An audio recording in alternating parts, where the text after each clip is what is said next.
नमो नमः सुस्वागतम भवतां सर्वेषां हार्दिकम अभिनंदनम।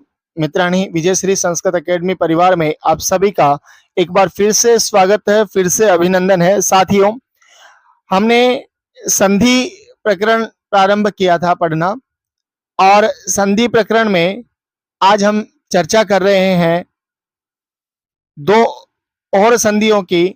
सर, दो कौन कौन सी संधि आज हम पढ़ने वाले हैं? तो इस कक्षा में आज हम बात करने वाले हैं, एक तो यण संधि के बारे में चर्चा करने वाले हैं, और एक आपके अयादी संधि के बारे में चर्चा करने वाले हैं। ठीक है, तो यण संधि और आपके अयादी संधि के बारे में हम यहाँ पे चर्चा करने वाले हैं। इससे पहले हमारी दो कक्षाएं हो चुकी हैं, दो कक्षाएं हमारी पहले हो चुकी हैं। आप अगर उनको नहीं देखे हैं तो आप एक बार उनको जरूर आप देखिएगा। आई बटन पे इसका लिंक आपको शो कर रहा होगा। ये हमारी संधि की कक्षा का पार्ट 3 है ना, यानी तीसरे पार्ट की हम बात कर रहे हैं, तीसरे भाग की हम बात कर रहे हैं। इससे पहले हमने संधि की परिभाषा क्या है, ठीक है, संधि के कितने भेद होते हैं, और उनमें से भी स्वर संधि के कितने भेद होते हैं, और स्वर संधि के भेदों में हमने 3 संधियों के बारे में जिक्र कर लिया है। पहले दीर्घ संधि हो गई है, दूसरी आपके गुण संधि की हमने बात कर ली है, और तीसरे आपके वृद्धि संधि की हम चर्चा कर चुके हैं, वृद्धि संधि की हम चर्चा कर चुके हैं। ठीक है, तीनों के सूत्र भी आपको याद हो गए होंगे। इसका जो सूत्र था वो था अकह सवर्णे सवर्णे दीर्घः, अकह सवर्णे दीर्घः। ठीक है, गुण संधि का था आपका आद गुणः, आद गुणः। और अगर हम बात करें वृद्धि संधि का तो वृद्धि रेचि। ठीक है, वृद्धि रेचि, ये आपके वृद्धि रेचि का सूत्र था। यहां पर अगर मैं कहूं कि आपके दीर्घ संधि का क्या था नियम, यदि अ, ई, ओ और रे, इनके बाद में अगर समान स्वर यानी इन्हीं के जैसा स्वर आ जाए तो इनको दीर्घ हो जाता है। यानी अ को आ हो जाएगा, ई को ई हो जाएगा, उ को उ हो जाएगा, और री को री हो जाएगा। ठीक है, उ को उ हो जाएगा, और आपके री को री हो जाने वाला है। ठीक है, ये मैं इसको दोबारा से लिख देता हूं। ये आपका यहाँ पर हमने नियम पढ़ा था। दूसरा पढ़ा था हमने गुण संधि का। यहाँ पर हमने कहा था कि 3 शब्द जो है, 3 वर्ण जो है, इनको गुण कहा गया है। अ, ए और ओ, अ, ए और ओ, ये 3 वर्ण जो है आपके गुण कहलाते हैं। और यहाँ पर वृद्धि की मैं बात करूं तो आ, आई और औ, ये जो 3 वर्ण है ये आपके वृद्धि कहलाते हैं। ठीक है ना, वृद्धि स्वर कहलाते हैं। बात समझ में आ रही होगी। यहाँ पे क्या कह रहे हैं गुण संधि में कि अ या आ के बाद में, अ या आ के बाद में क्या आए, या तो ए आए, या सॉरी क्षमा करें, ए नहीं, आपके ई आए या फिर ई आए। तो इन दोनों के स्थान पर आपका ए एकादेश हो जाता है। और उधर ही उ आए या दीर्घ उ की बात करें तो यहाँ पर औ एकादेश हो जाएगा। और री आता है तो इनके स्थान पर अर एकादेश हो जाता है। ये हमने गुण संधि के बारे में बात की थी। जैसे यहाँ पे महेश, यहाँ पे सूर्योदय, यहाँ पे हमने महर्षि ऐसा रूप पढ़ा था। आपने कमेंट्स में मुझे बताया नहीं कि महा प्लस ऋषि का क्या रूप बनने वाला है। वैसे वृद्धि संधि की बात करें तो यहाँ पर हमने जाना था कि अ या आ के बाद में, अ या आ के बाद में यदि ए या आई आता है, ए या आई आता है तो दोनों के स्थान पर क्या हो जाता है, आई हो जाता है। और ओ या औ आता है तो दोनों के स्थान पर आपके औ हो जाता है। तो अगर आपको इसको विस्तार में समझना है, उदाहरणों के माध्यम से समझना है, तो आप इससे पिछली जो कक्षा है उस पर जाकर इसको देख सकते हैं, वहां पर इसको समझ सकते हैं। अभी की इस कक्षा में हम आगे बढ़ते हैं, आगे चर्चा करते हैं। और आगे क्या कह रहे हैं यहाँ पे, आगे आपके क्या कह रहे हैं यहाँ पे, यण संधि। ठीक है, यण संधि और अयादी संधि के बारे में चर्चा कर रहे हैं। ठीक है, यण संधि, यण संधि का जो नियम होता है वो है इको यणची, इको यणची। और अयादी संधि का है एचो, एचो अयवायावः, अयवायावः। ठीक है। मैं फिर कह रहा हूं, अगर आप विद्यालय स्तर पे तैयारी कर रहे हैं तो आपको सूत्र रखने की जरूरत नहीं है, लेकिन विद्यालय 10वीं के बाद की अगर आप तैयारी कर रहे हैं, 11th-12th में है या महाविद्यालय स्तर पे या प्रतियोगी परीक्षाओं की तैयारी कर रहे हैं, तो वहां पर आपको थोड़ा सा सूत्रों के बारे में जानकारी होना बहुत जरूरी है। तो यहाँ बात करते हैं हम सबसे पहले यण संधि के बारे में। यण संधि के बारे में यहाँ पे देखिएगा क्या कह रहे हैं यण संधि में। तो यण संधि की के सूत्र की बात करूं तो इको यणची, इको यणची, इको यणची क्या कह रहा है, इक, इक में कौन कौन से वर्ण आते हैं, यानी प्रत्याहार, जो माहेश्वर सूत्रों के आधार पर हमने संधि के परिचय की जो कक्षा थी उसमें जिन माहेश्वर सूत्रों के बारे में बात की थी, हमने 14 माहेश्वर सूत्रों की बात की थी। उन माहेश्वर सूत्रों में आपका जो ई एक प्रत्याहार में वर्ण आता है, ई उ री री, यानी क्या क्रम है इनका, ई उ री री। आपको सीक्वेंस याद रखना है, क्रम याद रखना है। और कह रहे हैं कि उनके स्थान पर क्या हो जाता है, यण, यानी यण प्रत्याहार में कौन कौन से वर्ण आते हैं, आपके यण प्रत्याहार में 4 वर्ण आते हैं, य व र ल। कब आते हैं, जब क्या होगा, इनके बाद में कोई असमान स्वर आए तो, इनके बाद में कोई असमान स्वर आए तो, यानी हम यहाँ पे कहें, एक उदाहरण के माध्यम से इसको समझें। कह रहे हैं यहाँ पे ई या ई, उ या उ, री या री, या फिर आपका री, ठीक है। अगर इनके बाद में कोई असमान स्वर, असमान स्वर, ठीक है, असमान स्वर आए, अगर समान स्वर आएगा तो दीर्घ संधि क्या करेगी, उसको दीर्घ कर देगी, है ना। यदि ई के बाद में ई आएगा तो ये क्या हो जाएगा, ई दीर्घ ई में परिवर्तित हो जाएगा। और अगर असमान कोई स्वर आ रहा है, यानी इनके जैसे स्वर को छोड़ करके और कोई स्वर आ रहा है, तो क्या कह रहे हैं यहाँ पे, ई के स्थान पर तो क्या हो जाएगा, ई के स्थान पर आपके य हो जाएगा, यानी ई किस में बदल जाएगा, आपके य में बदल जाएगा। उ किस में बदल जाएगा, आपके व में बदल जाएगा।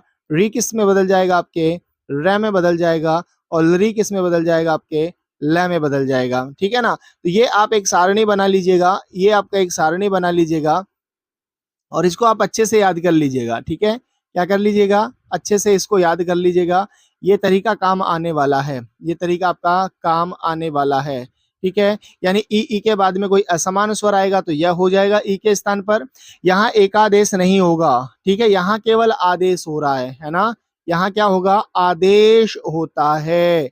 एकादेश में आपको बताया था पिछली कक्षा में, जब दो वर्णों के स्थान पर एक वर्ण आदेश होता है तो उसे बोलते हैं एकादेश, और जब एक वर्ण के स्थान पर एक ही वर्ण आदेश होता है उसे बोलते हैं आदेश। या जैसे ई के स्थान पर क्या आदेश हो रहा है, यहाँ पे यह आदेश हो रहा है, आपका ऐसे की ऐसे ही रहेगा।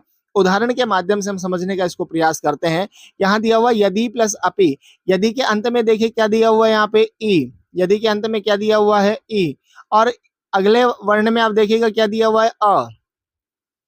तो ई के बाद में कौन सा वर्ण आपको दिखाई दे रहा है, असमान है, अ है जो असमान है, तो ई के स्थान पर किसको बदल देंगे, य, यानी हमने ई के स्थान पर क्या बदल दिया, य।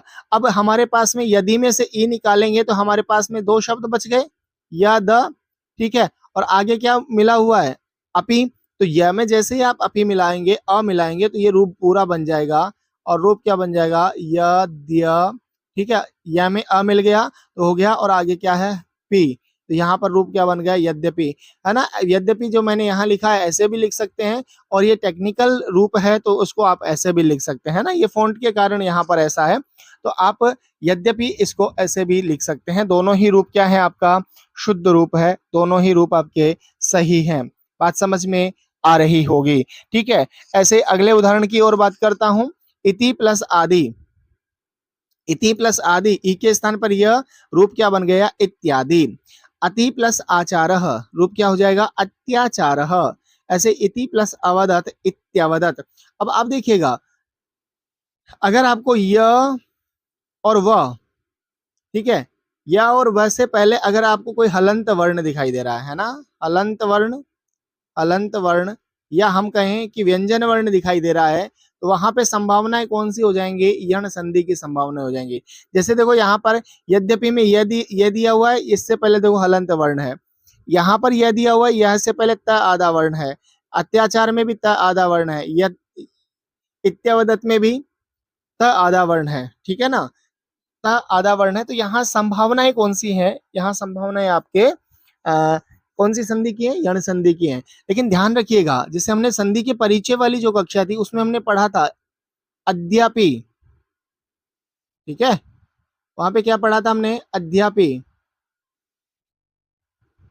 अद्य प्लस अपि, अद्य प्लस अपि। तो यहाँ पर द के पहले क्या है? आधा आपको व्यंजन दिखाई दे रहा है, लेकिन यहाँ पर आपकी यण संधि नहीं होगी। यहाँ कौन सी है? यहाँ पे देखो अ और अ मिलकर रूप बनता है यद्या, अद्यापि, ठीक है ना? अद्यापि, अद्य यानी आज, अपि यानी भी।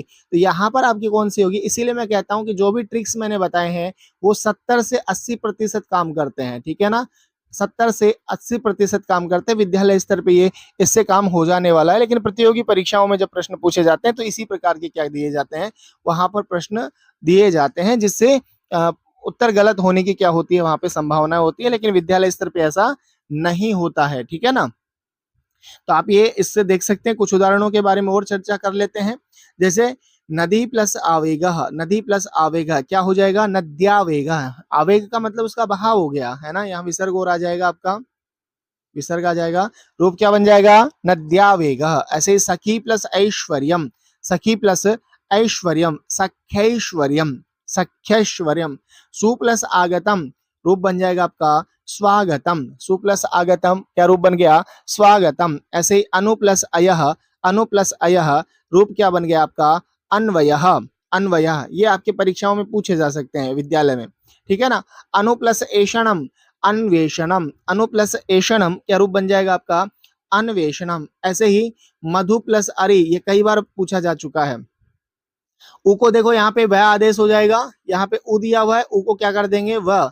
दिखाई दे रहा होगा आपको वह, और वैसे भी पहले आपको हलंत वर्ण दिखाई दे रहा है। यहाँ कोई भी आप रूप देख लीजिएगा, वह से पहले आपको है, यहाँ पर देखो वह से पहले न है, आधा है, इसमें भी न आधा दिया हुआ है।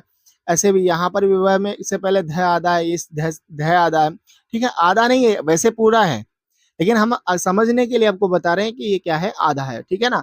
तो मधु प्लस अरि क्या रूप बन जाएगा आपका? मध्वरी। ऐसे ही वधु प्लस आगमनम, वध्वागमनम, वधु यानी जो दुल्हन होती है ना, वो उसका आगमन, वध्वागमन। मधु यानी मधु नामक एक राक्षस थे, उनका अरि यानी शत्रु, यानी मधु नामक जो राक्षस है उसका शत्रु यानी मध्वरी। ऐसे ही देखो यहाँ पर री दिया हुआ है, इस उदाहरण में क्या दिया हुआ है? री प्लस आ। तो यहाँ पे री को क्या हो गया? र हो जाएगा, और रूप क्या बन जाएगा? पितृ प्लस आदेश, यानी पिताजी का आदेश, पित्रादेश। ऐसे पितृ प्लस उपदेश यानी पिताजी का उपदेश, रूप क्या बन जाएगा आपका? पितृपदेश, पितृपदेश। ऐसे मातृ प्लस आज्ञा, माता की आज्ञा, मात्राज्ञा। यहाँ पर देखो ली स्वर दिया हुआ है, ली प्लस आकृति, ली यानी टेढ़ा मेढ़ा, है ना? लाकृति का मतलब क्या होगा? ली। अब देखो ना, ली में कितने आपको घुमाव दिखाई दे रहे हैं, यानी ली के जैसे आकृति, ली प्लस आकृति, ली के जैसे आकृति। रूप क्या बन जाएगा आपका? लाकृति, यानी ली के स्थान पर क्या आदेश हो गया आपका? ल आदेश हो गया। तो ये कौन सी संधि के आपके उदाहरण हो गए हैं? यण संधि के उदाहरण हो गए। कौन सी संधि के उदाहरण हो गए भाई? यण संधि के उदाहरण हो गए। तो यण संधि में क्या सीखा हमने? यदि ई उ री के बाद में कोई असमान स्वर आता है तो ई के स्थान पर य, उ के स्थान पर व, री के स्थान पर र, और ली के स्थान पर ल आदेश हो जाता है। बार बार उदाहरणों का अभ्यास करेंगे तो मैं निश्चित रूप से समझता हूं कि आपके लिए ये कारगर साबित होगा, आपके लिए परीक्षा की दृष्टि से बहुत ही सहयोगी होगा आपका, ठीक है? अगर आपने पिछले वीडियोस नहीं देखे हैं संधि के तो आप प्लेलिस्ट में जाकर देख सकते हैं। दूसरा, अगर आप चैनल पर नए हैं तो इस चैनल को क्या करें? सब्सक्राइब करें, लाइक करें, और अपने दोस्तों के साथ भी ये कक्षा शेयर कर सकते हैं, ठीक है? अगली संधि के बारे में बात करते हैं। अगली संधि आती है आपकी अयादि संधि। कौन सी संधि है आपकी? अयादि संधि, अयादि संधि। और इस संधि का हमने सूत्र क्या पढ़ा था? एचो अयवायावह, एचो अयवायावह। ये क्या कह रहे हैं इसमें? इसमें थोड़ा सा विशेषता है, थोड़ी सी विशेषता क्या है? ये कह रहे हैं एच, एच, ठीक है? एच, एच में कौन कौन से वर्ण आते हैं? ए, मैं इसको ऊपर लिख देता हूं, थोड़ा थोड़ा समझ में आ जाएगा आपको, ठीक है?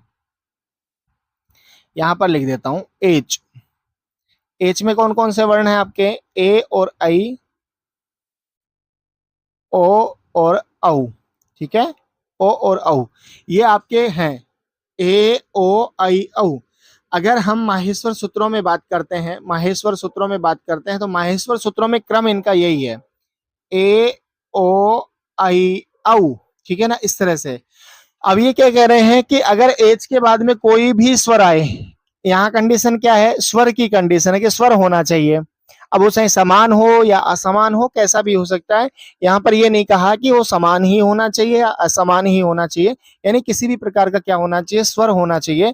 तो क्या होगा, ए के स्थान पर आय, ए के स्थान पर आय, आई के स्थान पर आय, ओ के स्थान पर अव और औ के स्थान पर आव आदेश हो जाता है। क्या हो जाता है, आव आदेश हो जाता है। यानी ए के स्थान पर आय, ओ के स्थान पर अव, आई के स्थान पर आय और औ के स्थान पर आव आदेश हो जाता है। तो ये कौन सी संधि का काम है आपका, अयादी संधि का। कौन सी संधि का काम है, अयादी संधि का, है ना।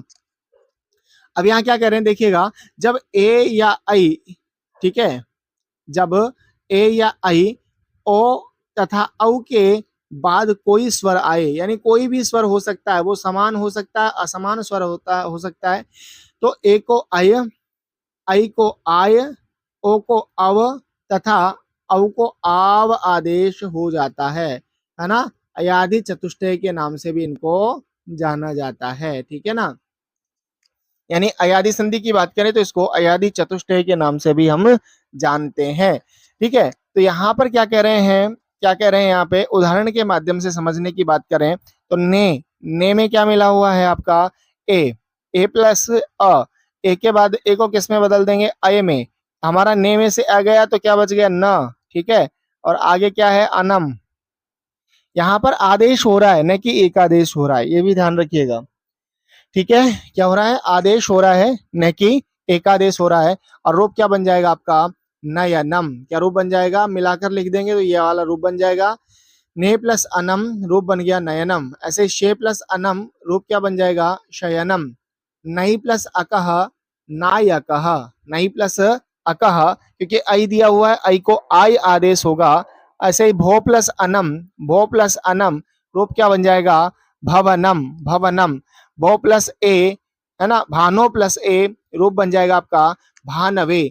पौ प्लस अकह पावकह, पौ प्लस अकह पावक। ऐसे ही नौ प्लस इकह रूप बन जाएगा आपका नाविका, नाविका। भौ प्लस उकह रूप बन जाएगा भावुक। तो हम यहाँ कह सकते हैं, अगर आपको य या व से पहले, या व से पहले अ या आ दिखाई दे, अ या आ दिखाई दे, तो वहां पर 70% संधि कौन सी हो जाएगी, 70 से 80% संधि आपके अयादी संधि होने वाली है। कौन सी संधि होने वाली है, अयादी संधि होने वाली है। अब आप देखिए ना, कोई भी उदाहरण ले लीजिएगा, य से पहले देखो न में क्या है, अ दिया हुआ है, श के बाद य से पहले भी यहाँ पे अ है। ऐसे ही हर उदाहरण में, यहाँ नीचे नायक में आपको आदि दिखाई दे रहा है। यानी ये आपका जो कार्य होगा वो पद के बीच में होगा। कहां पर होगा, पद के बीच में होगा। बात समझ में आ गई होगी। तो अयादी संधि में क्या क्या सीखा हमने, यदि ए आई ओ औ, यानी या हम ये कहें क्रम इनका ये है, ए ओ आई औ, इनके बाद में कोई भी स्वर आता है तो इनके स्थान पर क्रम से ए के स्थान पर आए, ओ के स्थान पर औ, आई के स्थान पर आए और औ के स्थान पर आव आदेश हो जाता है, आव आदेश हो जाता है। तो आज के कक्षा में आपने अयादी और आपके यण संधि के बारे में क्या किया है, आपने जाना है, यण संधि के बारे में जाना है। आपकी जो स्वर संधि है, कौन सी संधि है, स्वर संधि है, उसके हमने 5 भेदों के बारे में चर्चा कर ली है। पहली कक्षा में हमने दीर्घ संधि और संधि के परिचय और संधि के कुछ नियम है उनके बारे में चर्चा की थी। दूसरी जो हमारी कक्षा थी उसमें हमने गुण संधि और वृद्धि संधि के बारे में हमने बात की है, ठीक है। और आज की कक्षा में हमने यण संधि और अयादी संधि के बारे में चर्चा की है, ठीक है ना, अयादी संधि के बारे में चर्चा की है। तो प्रारंभिक स्तर पे आप इन सभी कक्षाओं को क्या कर सकते हैं, देख सकते हैं। अभी आपको क्लास एंड में, एंड स्क्रीन पर आपको ये दोनों कक्षाएं क्या करेंगी, दिखाई देंगी। तो आप वहां से जाकर भी क्या कर सकते हैं, इन कक्षाओं को देख सकते हैं। ये पहली कक्षा होगी, आपकी दूसरी हो गई, आज की कक्षा आपकी तीसरी कक्षा है, यानी आपकी स्वर संधि क्या हो गई है, कंप्लीट हो गई है। अब हम इसके बारे में परीक्षाओं में कैसे प्रश्न पूछे जाते हैं स्वर संधि से संबंधित, उनके बारे में भी क्या करने वाले हैं, विस्तार से चर्चा करने वाले हैं। लेकिन उसकी चर्चा कब करेंगे हम, आगामी कक्षा में। मैं फिर आपसे निवेदन करूंगा, अगर आप इस चैनल पर नए हैं तो प्लीज इस कक्षा को क्या करें, सब चैनल को सब्सक्राइब करें, लाइक करें और अपने दोस्तों के साथ में इसको शेयर भी कर सकते हैं अगर आपको उचित लगता है तो। अगर आपके कोई कमेंट्स हैं, आपका कोई प्रश्न है, कोई मन में जिज्ञासा है, तो आप उसको कमेंट्स बॉक्स में जरूर कमेंट्स करें।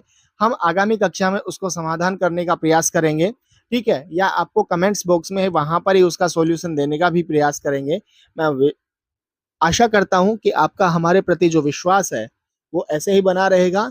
इसी आशा और उम्मीद के साथ में इजाजत चाहते हैं। आज के लिए इतना ही, मिलेंगे आगामी कक्षा में, तब तक के लिए नमस्कार, धन्यवाद, नमो नमः, पुनर्मिलामः।